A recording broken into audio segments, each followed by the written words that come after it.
그러면 일단은 간단하게 자기소개 좀 해줘. 네, 저는 법학과 나왔고요. 졸업하고 장교하고 나서 일반적인 기업 들어간 그런 케이스입니다. 그러면은 너가 하는 일에 대해서 좀 더 디테일하게 얘기 좀 해줘. 나는 법학할 그런 생각은 없었는데 어쩌다 보니까 전공을 하게 됐고, 지금은 채권이랑 채권 중에서도 리스크 관리 쪽 하고 있어. 그 리스크 관리가 우리 보통적인 일반 기업 중에 외상 거래를 많이 하는데, 거래선들이 부도가 나면 그쪽에서 채권 회수를 한다던가 또는 회생을 우리가 시킨다던가, 아니면 또 이제 올바르게 잘 거래할 수 있게 도와주는 역할을 또 하고 있고. 그러면은 법학과를 나오면 사실 사람들이 흔히 하는 거는 변호사를 한다던가 아니면 뭐 검사? 흔하게 생각하는 건 그건데 그게 맞아? 우리가 전공이 여러 가지로 나뉠 수 있는데, 법학을 해가지고 로스쿨을 가서 판사나 검사나 변호사를 한다는 로스쿨 테크를 탈 수가 있고, 법무사 테크를 탈 수가 있고, 또 노무사 테크를 탈 수 있고. 노무사?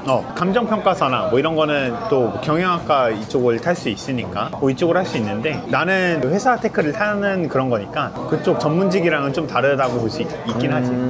그러면은 직무든지 아니면 지금 속해 있는 회사든지 장단점이 있는지. 장점, 나는 원래 이 전공을 살릴 줄 몰랐고. 왜? 내가 공부를 많이 안 했으니까. 왜냐면 뭐 상법, 회사법, 빈법 이런 걸 잘 안 했으니까 그런 걸 몰랐고, 전역하고 내가 여러 가지 찾다 보니까 이게 맞다라고 생각한 거고. 솔직히 우리 법대 졸업해서 장교 졸업자들은 길이 많아. 뭐 영업 할 것인지, 영업 아니면 전공을 살릴 것인지 한데, 나처럼 전공을 살릴 거면 뭔가 뭐를 했던 게 있어야 된다라고 생각을 해. 아니면 뭔가 인사이트가 있다는 거야. 예를 들어 나는 그 학교 다니면서 소송을 한 2건 진행해서 승소를 했었는데, 근데 뭐 내 후배들 보니까 그거보다는 뭐 예를 들어 얘네가 얼마나, 그러니까 민사소송법, 형사소송법 뭐 이런 집행법에 대해서 이해를 많이 했느냐라는 걸 많이 뽑는 걸 같더라고. 왜냐면 내가 서류 전형에 그 면접관도 들어가기도 했고, 우리 팀장이나 이사들 뭐 할 때 조언도 많이 줬던 걸 생각을 해보면 그런 경험도 약간은 있으면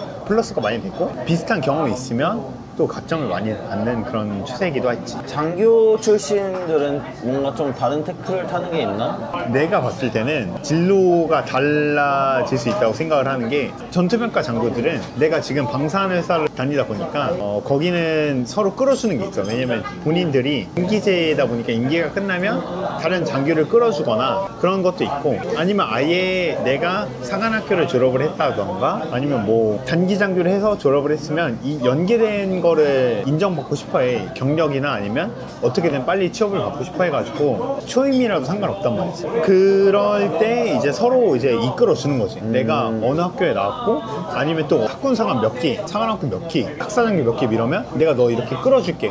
같이 이제 병과였으면 끌어주는 게 있어가지고, 그러면 이점이 많긴 하지. 근데 이런 이점은 솔직히 보통 소령 중령 때 이유고, 우리 같이 뭐 20, 30대면 별로 없다고 볼 수밖에 없어. 그러면은 지금까지는 장점을 얘기한 거지? 장점 더 있어? 내가 일단 장교로서의 장점이랑 법대생으로서의 장점을 생각을 하면, 장교로서의 장점은 일단 어차피 우리 20대 뭐 30대 초반에 전역을 하면 회사가 정해져 있어. 현대로템, LIG 넥선, 뭐 하나, 뭐 시스템이나 뭐 에어로스페이스.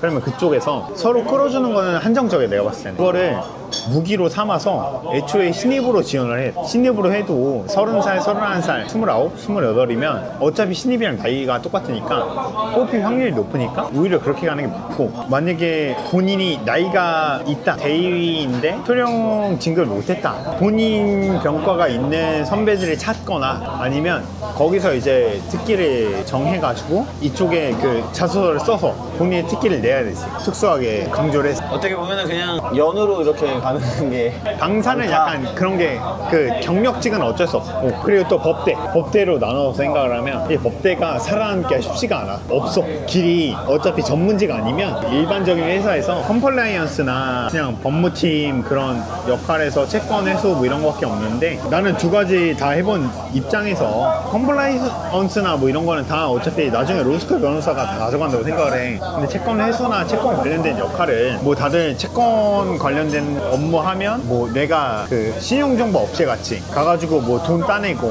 협박하고 가져온다 이런 거 생각할 수 있는데 전혀 달라. 이게 내 이쪽에 협상을 하면서 네고시에이션 하면서 이걸 따오는 거야. 뭐 그쪽에 기업의 재무 분석을 하면서 뭐 순이익이 얼마니까 이 정도 이렇게 떼고 뭐 그 재무 관리를 해주면서 이거는 우리한테 갚아야 된다 이런 식으로 하는 게 채권 관리의 고도적인 입장이라고 생각을 하면서 그쪽으로 가면 우리한테도 충분히 길을 열릴 수 있지 않을까.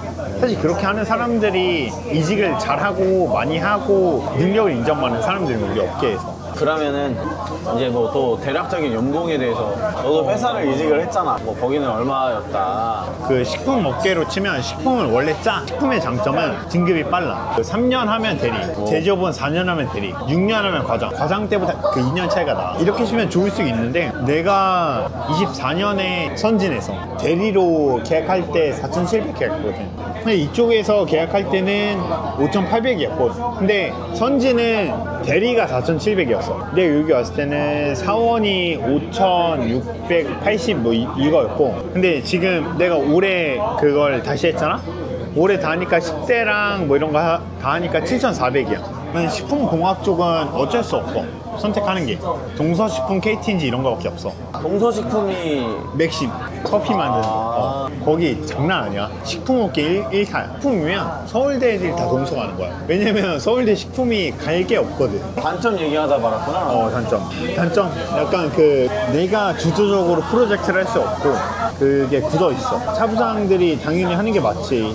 근데 맞는데 식품 과장은 내가 이렇게 해가지고 이렇게 뛰어넘어야지 이런 게 있고, 그 제조업 과장은 내가 이때 해봤자 차부장이 할까? 이런 생각이 드는 거지. 만약에 근데 우리가 문과로 추천을 한다? 운송하지. 내가 추천하는 거는 대기업에 계열사로 들어가. 그 스킬을 키워. 그 다음에 더 돈을 많이 주는 중견 제조업으로 가는 거야. 그 좀 유명한 중소를 가거나 일반적인 중소를 가거나 아니면 완전 대기업에서 하이위 계열사 가거나 그렇게 가야 돼. 이거는 일반적인 인서울 학과를 갖췄다라는 그 기준이고, 내가 학교를 지방에서 나왔으면 그 지방에서의 유명한 회사를 가는 게 맞자. 군산에서 또 백광화학 들어봤어? 처음 들어. 엄청 좋아. 그런 데를 도전하는 게 훨씬 낫다 이런 거지. 그러면 이제 법학과를 나오는 후배들 이렇게 해야 잘 된다 그런 말들. 소송이라는 게 다야. 어차피 내가 로펌의 법무팀, 송무팀에 가거나 기업의 채권관리팀에 가거나 어차피 소송을 해야 되거든. 일단은 내가 뭐가 됐든 소송을 한번 해봐. 안 되면 모의 소송이라도 해서 시나리오를 짜. 그렇게 해가지고 일단 내가 얻는 거랑 내가 뭐를 어떻게 어려웠는지 아는 게 되게 중요하고. 그럼 그거 어디 가서 해? 내 주변에 아무것도 없으면 기분 좋지. 좋은 그거지. 그러면 인턴을 하면 돼. 무조건 인턴이나 그게 아니면 경험을 해야 돼. 안 그러면 경쟁력이 전혀 없지. 솔직히 누가 어느 회사에 가서 인턴에서 업무를 이런 거 이걸 뽑았고 뭐 이런 거 기획을 해봤고 안 믿어. 그러면 진짜 아무도 안 해봤을 소송이나 내가 추심이나 이런 걸 해보는 게 되게 전공을 살릴 거면 매력적인 그런 능력이지. 법대는 재무 쪽 아니면 그게 없어. 근데 이게 법대만 아니라 사회과학대랑 똑같아. 인문대랑 더 세게 해야 돼. 이거는 과를 잘못 선택한 거야. 근데 뭐 변호사를 할 수도 있잖아. 로스쿨 나와도 괜찮은데 너가 봐봐라. 홍대 나와서 로스쿨 했어. 근데 얘가 한양대 나와서 로스쿨 했네. 근데 원래 한양대가 그 더 세거든 법대가. 그럼 누구를 선임해? 어차피 다 똑같으면 한양대를 일단 선택을 하잖아. 너가 변호사 선임해야 돼. 나 같으면 서울대 뽑지. 안 되면 연고대. 그것도 이제 약간 그런 식으로 줄세우기를 하는 거구나. 근데 이제 또 거기다 또 보면 김앤장, 유일촌, 뭐 태평양 이렇게 쭉쭉 내려오는 거지. 근데 또 나한테 딱 왔는데 얘가 근데 막 소개를 해줘. 건대인데 승소를 많이 했어요. 이렇게 해줘. 꺼림칙해. 근데 어쩔 수 없는 딱 그런 거야. 내가 봤을 때는 그 밑에 쪽 애들은 나도 똑같이 스텝 부서로 들어가서 하다가 과차장 때 직무를 바꾸는 게 맞다. 그러니까 이제 뭐 좀 좋은 학교 친구들은 뭐 알아서 변호사 하던가. 그치. 적어도 미니로 거기서 뽑는 알아서 하는 거고, 그 밑에 있는 이제 그 친구들은 회사에서 하는 거다. 소신적으로 말을 하면 중경외시까지는 뭐 괜찮다 않다고 봐. 변호사로서 힘들어. 건대 이후로는 무조건 선택을 해야 돼. 기업으로 가야 되고 중경 외시까지는 여기는 미니로펌을 선택할 수 있다. 내가 되게 현실적으로 그냥 얘기하는 거지. 나도 학벌이 진짜 좋은 거 아니잖아. 우리 회사도 법대들 되게 많거든. 연고대 법대 많고 막 다 하는데 그 양반들이 항상 그 법 쪽으로 안 엮이려고 회계 아니면 감사, 인사 이쪽으로 하려고 그러지. 절대 안 그게 하고. 좋으니까. 왜냐면 이쪽이 힘들어. 머리 아파. 재밌긴 한데 법대를 택한 사람들의 성향이랑 완전 다르거든. 오케이, 이 정도 됐어. 아 근데 이게 되게 채권적으로 보면 되게 많아 얘기하기. 이건 나중에 이